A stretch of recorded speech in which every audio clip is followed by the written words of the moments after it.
Hi friends, welcome to Pollachi சமையல் மீனா. இன்றைக்கி நம்ம என்ன பார்க்க போகிறோன்னா உளுந்து முறுக்கு செய்யலாங்களா. இதுக்கு 2 டம்ளர் பச்சரிசி மாவு, 1/2 டம்ளர் உளுந்து நல்லா வறுத்து அரைச்சிக்கணுங்க.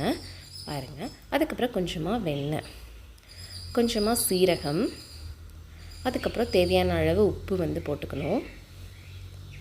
பாருங்கள். அதுக்கப்புறம் கொஞ்சமாக ஓமம், அதுக்கப்புறம் தேவையான அளவு மிளகாய்த்தூள் ஆப்ஷனல் தான், வெள்ளையாகவும் இருக்கலாம். உங்களுக்கு கலர் வேணும் அப்படின்னா மிளகாய்த்தூள் போட்டுக்கலாம்.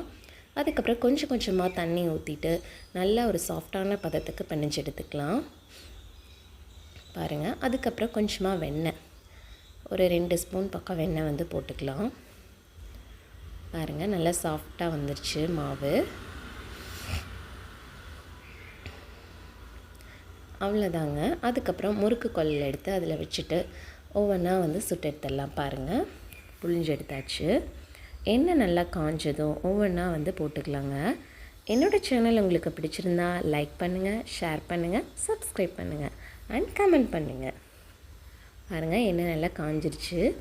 ஒவ்வொன்றா எடுத்து போட்டுக்கலாங்க. ஒரு சைடு நல்லா வேகட்டும், அதுக்கப்புறம் திருப்பி போட்டுக்கலாம். 2 சைடுமே நல்லா வேகணும். பாருங்கள், நல்லா சாஃப்டாகவே வந்திருக்கு. பாருங்கள், சூப்பராக வந்திருக்கு. நீங்களும் இதே மாதிரி ட்ரை பண்ணி பார்த்துட்டு எப்படிங்கிறத எனக்கு கமெண்ட் பண்ணுங்கள் ஃப்ரெண்ட்ஸ். அவ்வளோதான். அதுக்கப்புறம் மீதி இருக்கிற மாவு எல்லாத்தையும் நம்ம சுட்டு எடுத்துடலாம் ஃப்ரெண்ட்ஸ். அவ்வளோதான். எண்ணெய் நல்லா வடிஞ்சதும் நம்ம டேஸ்ட் பண்ணி பார்த்துடலாம். தேங்க்யூ ஃபார் வாட்சிங்.